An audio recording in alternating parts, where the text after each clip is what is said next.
সাভারে energy plus CNG পাম্পে অবৈধভাবে শিল্প কারখানায় গ্যাস বিক্রি বন্ধ সহ সাধারণ যানবাহনে 24 ঘন্টা গ্যাস সরবরাহের দাবিতে ঢাকা আরিচা মহাসড়ক অবরোধ করেছে যানবাহনের শ্রমিকরা। 27 মে মঙ্গলবার দিবাগত রাত 11:30 থেকে 12:30 পর্যন্ত মহাসড়ক অবরোধ করে বিক্ষোভ করেন সাভারের রেন্ট এ কার ব্যবসায়ী, মাইক্রোবাস চালক ও সিএনজি চালিত যানবাহনের চালকরা। এ সময় বিক্ষোভকারীরা ঢাকা আরিচা মহাসড়কের সাভার পৌরসভা ভবন সংলগ্ন গেন্ডা এলাকার এনার্জি প্লাস লিমিটেড সিএনজি পাম্পের উভয় পাশের 8 লেন সড়ক অবরোধ করে। এতে প্রায় 1 ঘন্টার ঢাকা আরিচা মহাসড়কে যান চলাচল বন্ধ হয়ে যায়। এ সময় সড়কে দীর্ঘ যানজটের সৃষ্টি হলে ভোগান্তিতে পড়েন দূরপাল্লার যাত্রীরা। এই খবর পেয়ে হাইওয়ে পুলিশ ঘটনাস্থলে এসে পরিস্থিতি নিয়ন্ত্রণের উদ্যোগ নেয়। পরে সাভার মডেল থানা পুলিশের যৌথ উদ্যোগে রাত 12:20 ঘটনাস্থলে পৌঁছে যান চলাচল স্বাভাবিক করে। আন্দোলনরত শ্রমিকরা জানান, দীর্ঘদিন ধরে সাভারে এনার্জি প্লাস সিএনজি পাম্পে অতিরিক্ত মুনাফা লাভের আশায় প্রাইভেট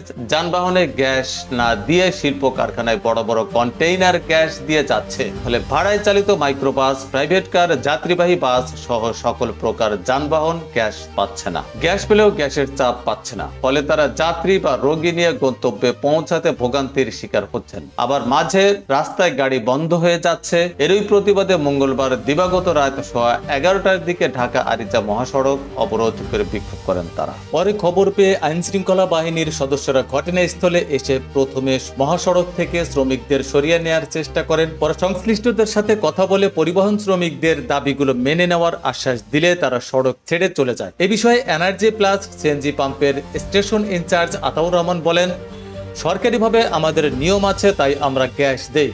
এছাড়া সাভারের সকল পাম্পে অবৈধভাবে গ্যাস দেয়। এদিকে তিতাস গ্যাসের কর্মকর্তারা বলছেন, সরকারিভাবে কোনো নিয়ম নেই অবৈধভাবে গ্যাস দেওয়ার। এছাড়া তিনি আরো বলেন, যারা আন্দোলন করেছে তারা আওয়ামী লীগের দোসর, তাদেরকে পুলিশ গ্রেফতার করবে, তারা অবৈধভাবে আন্দোলন করেছে।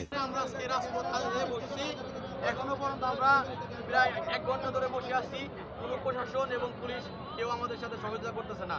আমরা যখন রাত্রে বিভিন্ন রাত থেকে গ্যাস নিয়ে আমরা যখন রাস্তায় গাড়ি চালাই, আমাদের চোখে ঘুমের চাপ দেয়। কারণ আমরা যখন একটা দুর্ঘটনার শিকারে পড়বো তখন তো বলবে এই চালক নেশাগ্রস্ত করছে, এই চালক নেশা করে গাড়ি চালাইছে। অবশ্যই 3 ঘন্টা লাইনে দাঁড়ায় জায়গায় 6 ঘন্টা পরে গ্যাস পাই। 3 ঘন্টা লাইনে দেখা। আপনার কি গাড়ি? আমাদের গাড়ি গাড়ি। আপনাদের মূল উদ্দেশ্য কি পাম্প মালিকের বিরুদ্ধে?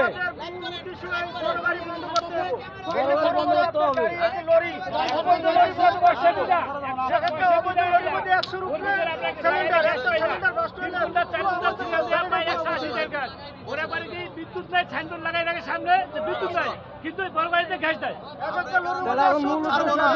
অবৈধভাবে গ্যাস দেওয়া চলবে না, চলবে না। অবৈধভাবে গ্যাস দেওয়া চলবে না, চলবে না। অবৈধভাবে গ্যাস দেওয়া চলবে না, চলবে না। রাজপথ ছাড়বো না, আমাদের দাবি, আমাদের দাবি, আমাদের দাবি যে বন্ধ না মানবে। রোডে গাড়ি জেলায় বড় বড় যে দুর্ঘটনাগুলো ঘটে, হাইস গাড়িতে পুরো একটা ফ্যামিলি মারা যায়, 10 জন লোক থাকে, 15 জন লোক থাকে। এগুলো কি কারণে হয়? এর মূল কারণ গ্যাস পাম্প। কারণ সে ড্রাইভারটা সারা রাত পরে 3 ঘন্টা পরে, রাত্রেও গ্যাস 3 ঘন্টা লাগে। এই 3 ঘন্টা পরে 4 ঘন্টা পরে গ্যাস, মূল কারণ এই পাম্প। কেন এই অবৈধ গ্যাসে গ্যাস হয়? যে গাড়িতে যে গ্যাস দেওয়া হয় এটা অবৈধ, সম্পূর্ণ অবৈধ। কিভাবে একটা দোকানে বাণিজ্য বিচারে যখন কারণ পুরানো হয়, ওটা যদি বাণিজ্য হবে না নিয়ে যদি একটা বাসা বাড়ির থেকে নেয়, ওটা কি অবৈধ কিনা? অবৈধ, ওটা 100% অবৈধ। তেমনি এটা এই গাড়িতেও গ্যাস দেওয়া অবৈধ। তারা এখানে বিক্ষোভ করতেছে কখন থেকে? আমরা প্রায় 1 ঘন্টা ধরে বিক্ষোভ করছি, 10টা থেকে রাত। এই সমস্যাটুকু কি আজকে থেকে শুরু হয়েছে নাকি আরো আগে থেকে ছিল?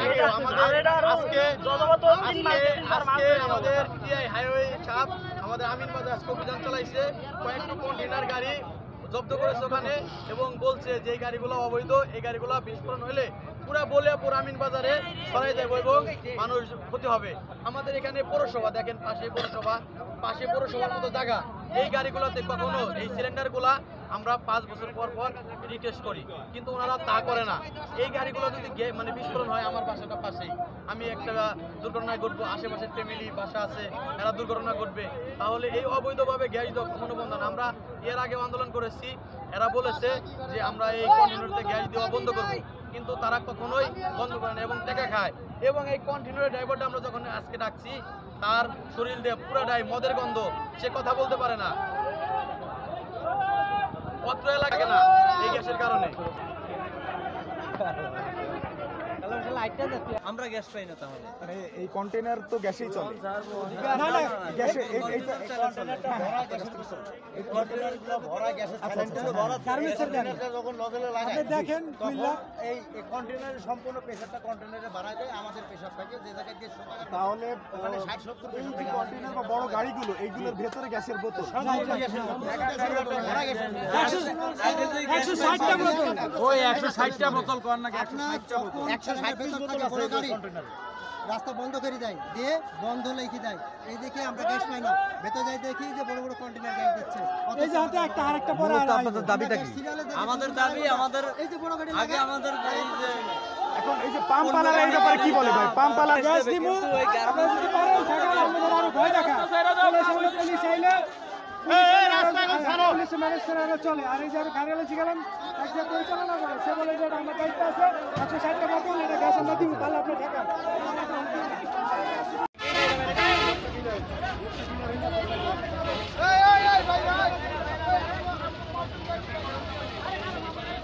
প্রতিবেদনটি পাঠিয়েছেন রোমান হোসেন।